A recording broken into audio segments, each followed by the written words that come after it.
The beauty of the big family is you give God room to work all the pieces together, to bring all the kids together.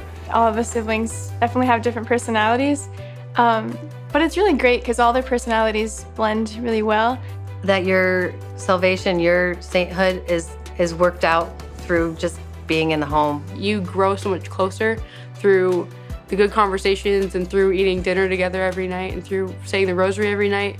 And then you also grow through those huge arguments. More different than just two random people that you meet because they live together, or we do a lot of things together, but their personalities kind of flower into their own person. I mean, you look back and you can see all of the craziness and there's some dysfunction, but there's so much fun to look back on and so much joy. It's such a beautiful relationship, and there's so much more depth than I think people understand.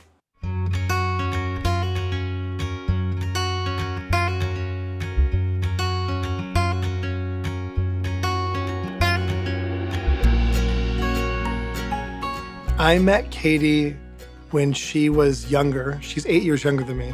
I was her older brother's best friend. And so I knew her then, but just as one of my best friend's kid sister. When I finished school, started teaching, I moved out to the West Coast. And when I came back to visit, I re-met her, but she was a woman now. And there was a kind of a surreal experience. We were friends for about a year, and then we started dating. And what really struck me about Mike was that my sister had 4 children at the time, and he would just come over and just get on the floor with the kids and start playing with the kids. I just enjoyed that, how he engaged with each person in the room, and especially with the kids. And then she went overseas and was in Europe to studying, finish her for part of her foreign study in school. And I flew out to Prague and we got engaged in Prague. So I proposed on the Charles Bridge there. And then, then she came home and we got married and filled a minivan full of kids. I mean, it's just kind of like whirlwind from then on. Yeah, looking back at our love story now is so interesting. Having come this far, being almost 20 years into marriage, I can now see how he was really at work. I think she obviously knew more clearly what a big family meant. I mean, the hard work of it too. And it's a rigorous lifestyle for the parents. I think our kids have a great experience. It's work. It's joyful work, but it's work. It's hectic and it stretches you, I think in really, really good ways, but it definitely stretches you. I told her when I proposed, it'd be an adventure. And I think I've come through on that. It's been an adventure, but I feel like she was ready for that. I don't know if you know all the things that are gonna happen, but I think she was expecting it to be like this. I wasn't.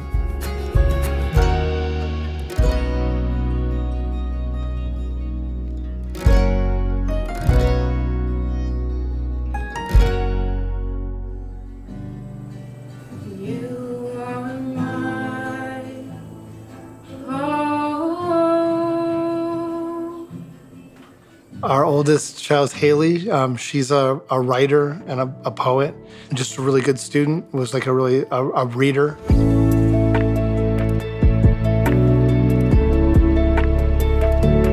Lucy, who's 18, is she's you in a girl form. Yeah, you're right. My personality. She's got a lot of passion and spunk, and she's also very artistic. She's very talented in lettering and drawing, and also loves to write.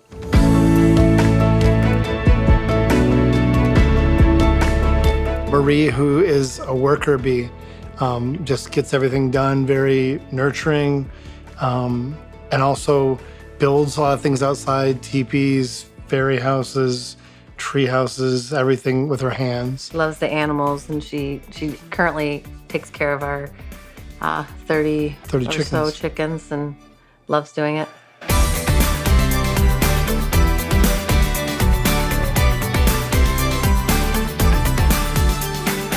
Veronica, who's her own person, kind of. She's like the wild card. A reader, a good student, but probably the funniest of all of our kids. Has a great sense of humor. Yeah. Kind of unassuming, introverted personality type.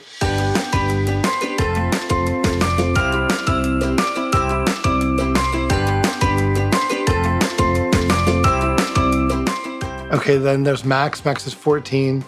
One of our more athletic kids, plays soccer, plays basketball, likes to run and work out.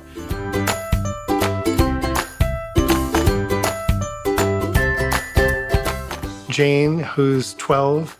Jane is our most ferocious personality. She's has a great smile that lights the room up, but she's tough and willful. Tell our nickname for her. We called her Joseph Stalin. Shirley Stalin. Joseph Stalin. Shirley Stalin. That if Shirley Temple and Joseph Stalin had a baby, it'd be Jane. With her little curls, and she's very commanding and can lead all the ones younger than her wherever she wants to take them. They'll follow her, and then she also just has this.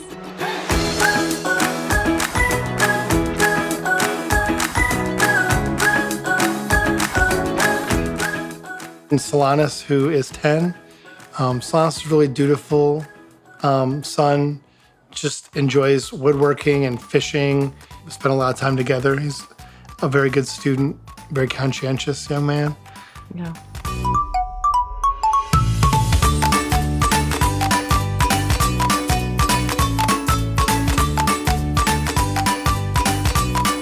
And then Ignatius, who's 8. Vera and Iggy are the glue of the family. Yeah. Him and Vera are the more quiet of the whole bunch, and he tends to just They might be the only quiet ones in the whole bunch. Yeah, that is true. They're the quiet ones. And he tends to just be more perceptive of what's going on in the room, knows what people are feeling, and is very attentive to the needs of all the people around him.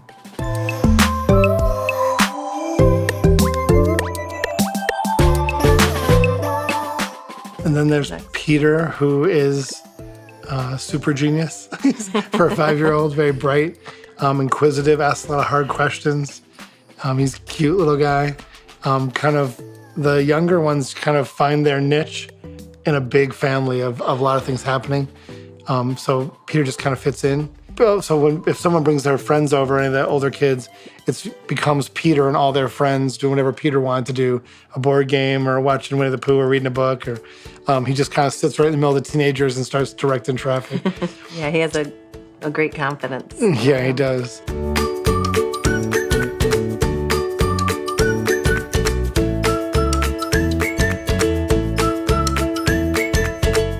So regarding chores in our house, we have a chart Monday through Saturday. Everybody has an after-school chore that they do. So once their homeschool work is done for the day, they need to go check the chart and figure out, what am I doing for Monday? What am I doing for Tuesday?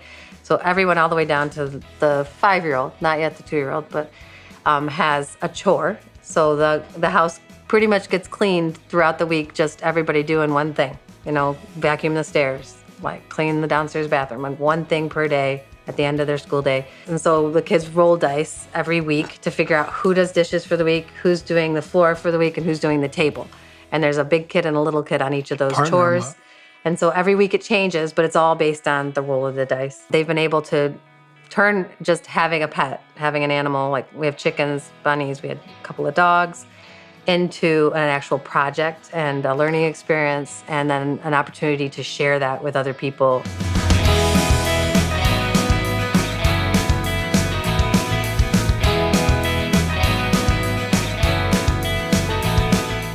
Raising a big family is definitely a challenge. Kids, one size doesn't fit all. When you have 9 of them, that's a lot of sizes at once. So it stretches you in terms of knowing 9 ways of doing a consequence, 9 ways of motivating someone, 9 ways of teaching someone. Some kids, some of them are similar in some ways, but they're really vastly different. Our kids will sometimes go off and say a rosary with friends or neighbors, but we also ask them to participate in our family rosary, and we tack on all of our other family prayers, our saints, our patron saints. We lost 2 children, and we invoke their intercession as well during our prayer time.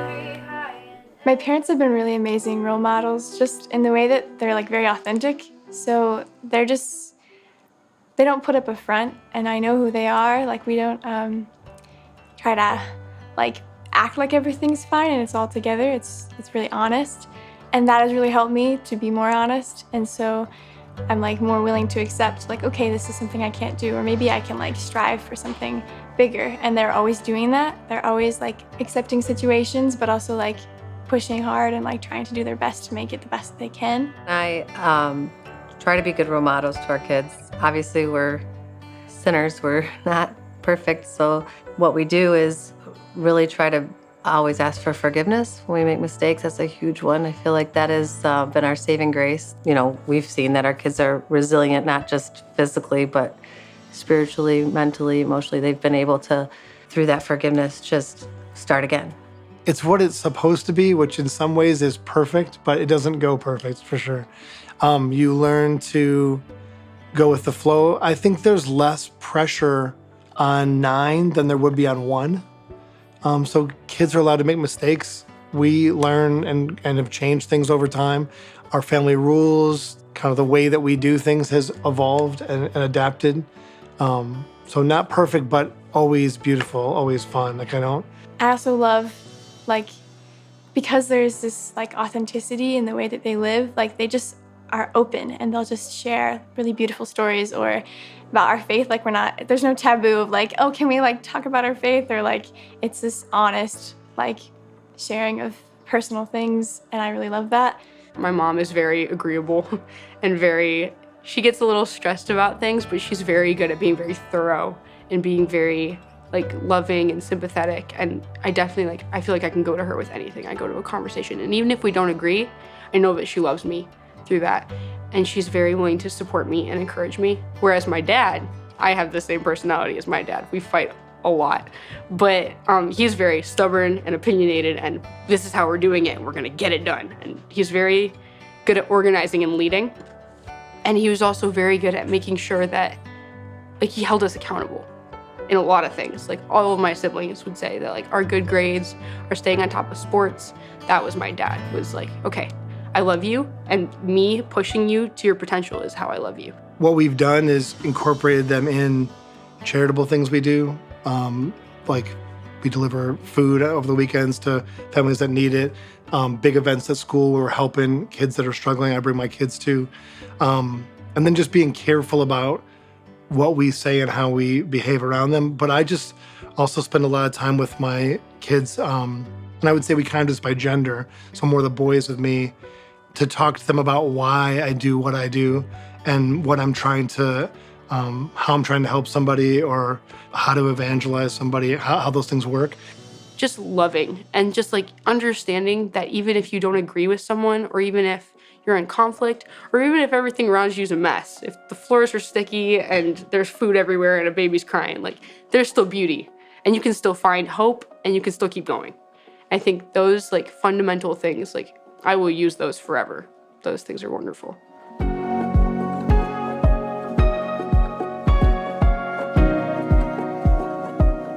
Joy is a gift from God, and joyful family has to be a gift from God. I mean, it can't be anything else. I feel incredibly blessed to have the number of kids we have. Just watching other people become who they're meant to be over time and helping them get there, and all the little things in between. I mean, having a 2-year-old around is like a constant joy. He's just a lot of smiles, a lot of laughter, making the teenagers laugh. There's so much joy in it. I can't imagine it being anything but a gift from God that we've been given. And yeah, I'm incredibly grateful. I feel blessed to have a big family.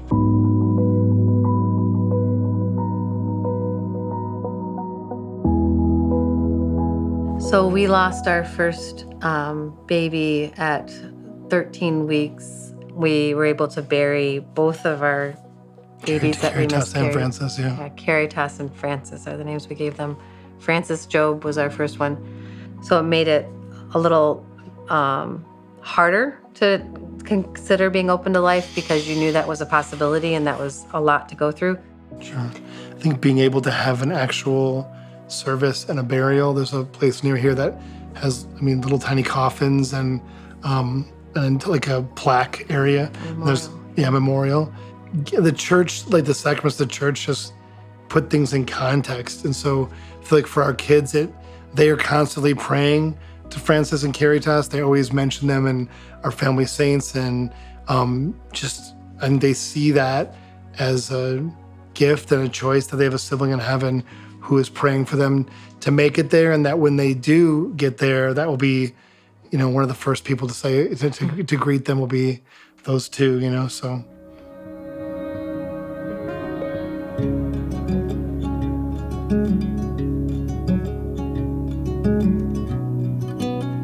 You don't have to be perfect. That God wants these souls more than you do, and he'll work these things out if you just let it happen, not putting so much pressure on yourself, afraid that you'll mess your kids up. You won't. Yeah. If you care about them and you pray, and it'll naturally occur. A lot of traditions form out of a big family, especially in terms of faith, if you just start to do things year after year after year, and we've watched traditions grow for us. One of the big ones for us is at birthdays, we honor the person who's their birthday. So we'll have them sit in the middle of a circle, everyone circles up around, and then everyone says what they love about them, things that they've grown in, virtue they have. When we go on family vacations, we go to a party, if our teenagers don't really want to go, we've just kind of really encouraged certain events to be family events where we all just go together and we make the most of it. So being willing to push them outside of their comfort to just continue that family atmosphere beyond the young age. We're all very different. I remember at one point someone came to my dad and they were like, Sumerton, you keep having the same kid over and over again. And my dad, I just remember seeing his face and he was like, my kids are they're so different. It's incredible. Like some people will even ask, where did you get this one? Where's their personality from? All 9 of us, we are so different. And I think even being in a big family, you don't get to see as much, people could say. If you have 2 siblings, you get to experience a lot more of them specifically. But there is so much there to see. You can chase after that child and you can see who they are.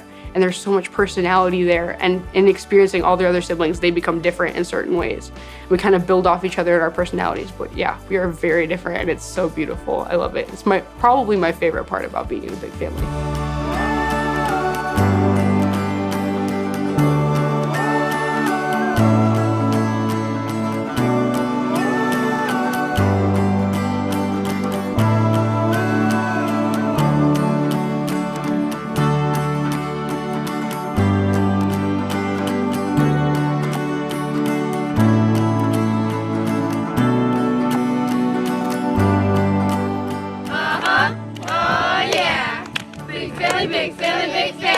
We are the Sumerton family, and we are joyfully there.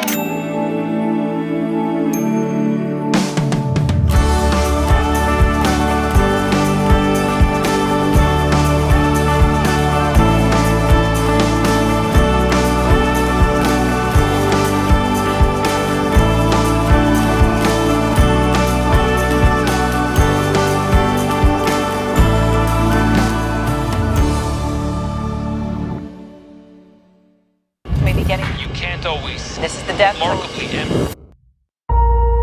Turn back towards God. Rise up.